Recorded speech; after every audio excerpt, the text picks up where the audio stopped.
位觀眾，鐵甲無敵掌門人逢星期幾播嘅？冇錯啦，就係逢星期三播嘅。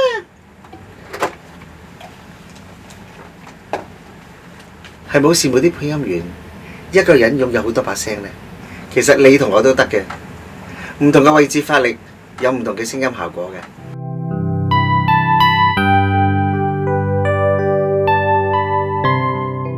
首先我哋講下我哋嘅中音聲先。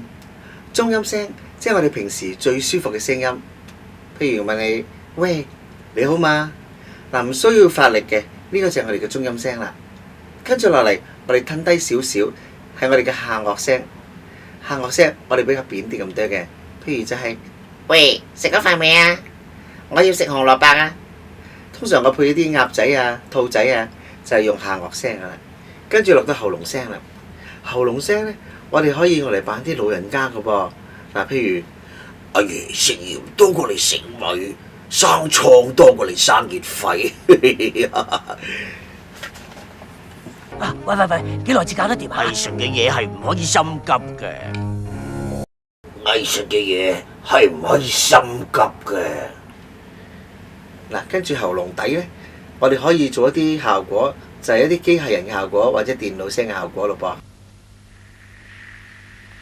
就算大家都係同花，我都俾你大。大你500蚊。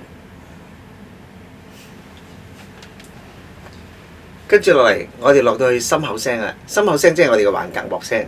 通常我哋做一啲特別嘅角色，譬如一啲身體好差、好弱啊，或者啲導遊嘅聲啊。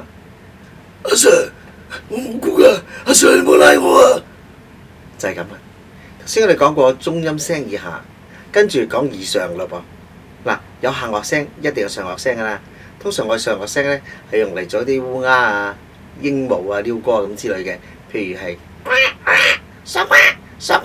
再上啲咧就係鼻音啦。通常咧我係用嚟扮曾志偉嘅。嗱，好似頭先我試過噶啦嚇。我真係聰明嘅，因為佢個腦接個啤啤啦嘛。好多朋友咧誤會志偉咧係沙聲，其實呢種唔係沙聲，佢係冇咗低音，佢講嘅嘢都係高音啫。嗱，鼻音對上咧就係共鳴音啦。通常我哋講嘢咧好少用共鳴音嘅，係唱聲樂先用嘅啫。但係我都有機會用過。